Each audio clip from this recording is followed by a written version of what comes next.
And now I'd like to welcome our first guest on the program and a sponsor at our events, and we thank them for that. An affiliate member is Rick Bates, CEO and co-founder of SingleCare. Rick, good morning.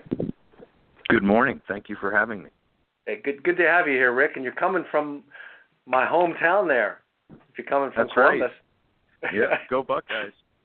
Yeah, you're talking to a Buck here. So. That's right. Hey, Rick. Right. Yeah, Rick, it's great to have you on the program. And before we kind of take a deep dive into this important topic, give our audience a background on SingleCare, if you would, please. Sure. So SingleCare is a new benefits company.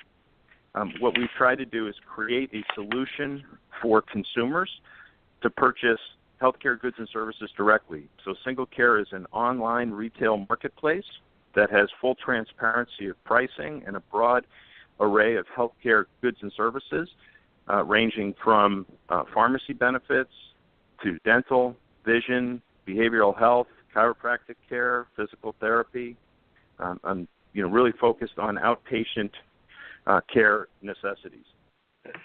Technology is really coming in to play a key role in this marketplace, and I think the topic today, actually well said, is that really, how can technology simplify the benefit process for employers, their benefit managers, and the employee consumers alike. So, as we kind of jump off here, Rick, how can employers and benefit managers view the unforeseen consequences of the Affordable Care Act as opportunities to innovate within this benefit space, and kind of a tag on is, what are the top issues they're facing? Well, I think everybody is struggling today with how you navigate the healthcare system. And that's not just questions of where to go to get care, but how much care is going to cost. And do you need approvals? How do you gain access? What should you expect to pay? How do you understand the obligation of your insurance carrier versus your personal financial exposure? And who's helping you understand how you can be the most efficient with your healthcare dollars? And we just believe that. So we believe that a technology platform that enables a consumer shopping experience where costs of care are published, where information is provided directly to consumers, where we've simplified the experience for both the healthcare shopper as well as the provider, eliminating administrative burdens and challenges, and just facilitating the provider-patient relationship is a very big step in improving the healthcare experience for both consumers and providers alike. Because a couple of dynamics on the care side too, Rick. I think you would agree. I mean, first of all, care choices are evolving and changing quickly, right? You have telehealth evolving, you have different care networks evolving, and when you look at care, it's not a very consumer-friendly environment yet, is it? No, not at all. And this is why we love our telehealth solution. We think that there's going to be a great opportunity for growth of telehealth utilization. It's a terrific model. It's an efficient model. We have a great partner in American Well, and we just see telehealth as a major step in improving people's access to care, very, very cost-effective, and also easy to do from the comfort of your own home. Yeah, and it's actually proving itself, would you agree, right now that it does improve the prevention of disease. I mean, a lot of people when telehealth first came out felt that people were going to take the easy way out, but it's actually showing that people are going for care more often through telehealth, right? Yes, we're definitely seeing an increase across that industry in utilization, and I think it's becoming more consumer friendly. And certainly we would agree that it's improving health outcomes and also driving affordability. Obviously, telehealth is one of those strategies to help some, cut some of the costs. But, what are some of the others? But kind of before that, why are healthcare expenses continuing to increase for both the employer, which is near and dear to them, and then their employee consumers? Well, I think one of the biggest challenges is that there still isn't transparency across healthcare costs and services. So the consumer continues to rely on their healthcare insurance and doesn't have visibility into the cost of care or the alternatives that help them, find more more efficient or less costly avenues for care. There continue to be significant administrative burdens, and those burdens create challenges for the providers in the community and for you as a consumer to get access to care, making sure you have the right approvals and you actually understand how your policy works. And then generally, as a country, we haven't really taken steps to address the incremental cost of care, the healthcare inflation. What we try to do is push more of the spend onto the consumer, increase deductibles, limit benefits, and what we're seeing today is a continued rise in healthcare premiums, and at the same time, a diminishment in the quality of the benefits offered.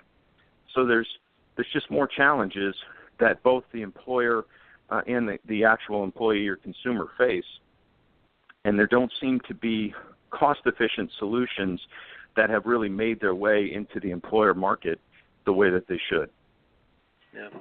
How did you, what was kind of the genesis of your thinking about SingleCare, Rick? How did this all come about? So we had a lot of personal experience with the healthcare system and struggled with one of our children who, after having an accident, there was quite a bit of care that was needed, and we were trying to navigate the system, and it was very difficult for us to understand what our insurance would cover, what our personal exposure was going to be, why certain benefits were on the non-covered or had benefit limitations, and it was pretty frustrating. And as we were dealing with this, I was beginning to think about a new platform and how to simplify the healthcare experience. And three things really struck me. Certainly it's affordability and making sure that you're always getting the most competitive market price that you can. The second was the transparency of that pricing so that consumers understand what they're going to have to pay before they see the doctor, not 30 days later when they get a bill or understand what was covered or what wasn't. And then finally, just the simplicity of the experience. And can't technology be developed so that it can bring all of these components together and create a foundation that is, going to be a healthcare destination for consumers so that they can improve their education, they can do a better job understanding the differences between costs of care, whether that's in a local marketplace, whether it's by provider or specialist, or finding solutions to get access to care that would either be non-covered or limited benefits, or things that they're, quite frankly, that they're just don't have insurance or coverage for today.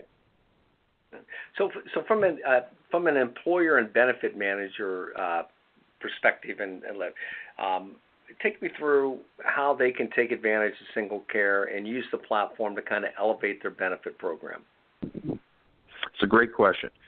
So today, employers are struggling with the continued increase in their cost of medical coverage for their employees and the cost-sharing component of that and what burden they're going to put on the employee for their contribution.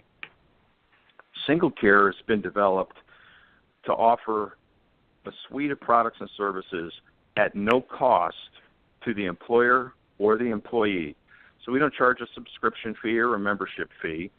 What we are is this open marketplace, and we're giving employers a solution to help manage their ancillary benefit costs down, because we see dental and vision coverage as just prepaid service plans that aren't very effective in the marketplace. We want to create direct access to telehealth at a very fair, competitive market price. And then there also are pharmacy products that are purchased by consumers that aren't covered, whether it's they're not included in their formulary or they're considered lifestyle drugs. And we have a very simple solution that can be deployed through an employee benefit offering at no cost because, well, the way SingleCare's business model works is there's a transaction fee whenever somebody utilizes care, right? We don't believe you should have to pay a subscription fee to have access to fair prices, and our transaction fee is built into the cost of care that we publish to our consumers and our members. So we think that we offer a terrific scenario for employers when insurance doesn't work or when employees are struggling with the cost of care, or if they have a part-time population that is not eligible for benefits, or they have a population that's lower wage, has a lower wage base, and we know that their medical plan is unaffordable.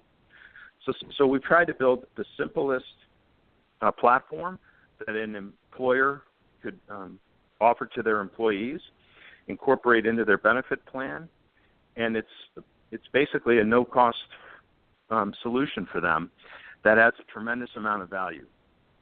So there's no cost for an employer and their benefit team to implement this and put it in place. So now I'm an employee consumer, so take me kind of through that experience. Now, you've already alluded to the fact there is a there's not a subscription fee for me, but there is a transaction fee if I utilize telehealth or one of the services. Is that the way I understand it?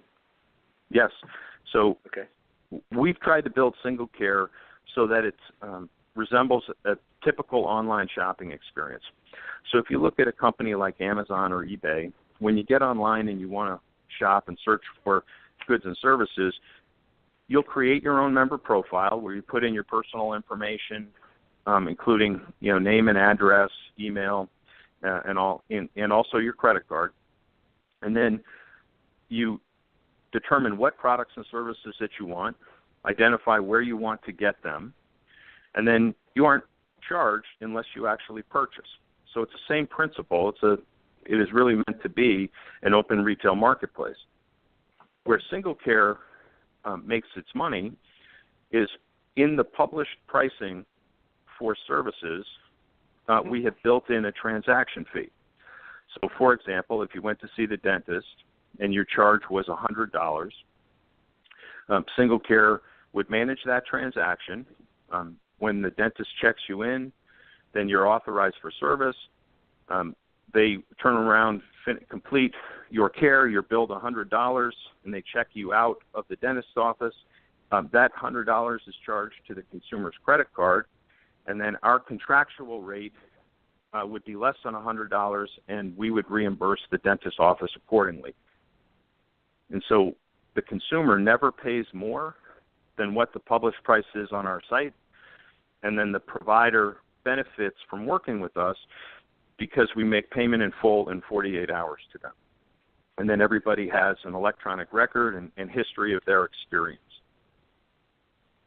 Now, Rick, you're actually rolling this out across the country. So where do you provide coverage right now? How many states are you in right now? Sure. So we're in 5 markets today: Arizona, okay, Pennsylvania, Maryland, Virginia, and Washington, D.C. We have a national offering for telehealth through American Well and a pharmacy benefit card. And we are expanding our vision and dental offerings to be national by the end of this year. Yeah. Rick, I love what you're doing. We got about a minute and a half here, and I want you to, if you would, kind of give us a little look ahead to the future of healthcare and how it kind of looks for all these parties, both the employer, their benefit teams, and the consumers, and kind of what's next in your view and vision. Well, I think the most important thing is complete transparency of pricing by all parties. Consumers should know what they're going to have to pay. They should be given the opportunity to determine where they want their care, and they should understand the differences in pricing. The other thing, the second most important thing in my view, is leveraging technology, and whether that's to access more efficient care, like we've discussed with telehealth, or whether it's to eliminate these enormous administrative costs associated with managed care and benefit management and claim processing. We need to simplify the consumer experience. We need to remove all of these different administrative barriers. We have to figure out how we're going to measure and manage outcomes, because that's where the most significant, the third component here in my mind is improving outcomes and having the data to really measure and determine the best paths for success. Because if you can publish pricing, if you can leverage technology to eliminate all of this administrative burdens and expense, and you can really drive towards better outcomes, those are the three most important steps to managing the significant financial crisis that healthcare has become in our country. That's excellent stuff, Rick. Excellent discussion today. I look forward to continuing it with you. If our listeners out there, if I'm an employer listening, if I'm an advisor listening, and I have a client, let them know how they can get in touch with you and find out more. Very simply, if you go to SingleCare.com, then you can contact us directly via email or our corporate number, and we would love to have the opportunity to speak more with anyone who's interested. Rick, thank you so much for joining us, and go Bucks, and have a great weekend. For sure. Thanks a lot. You too. Thanks, Rick. Bye. Take care.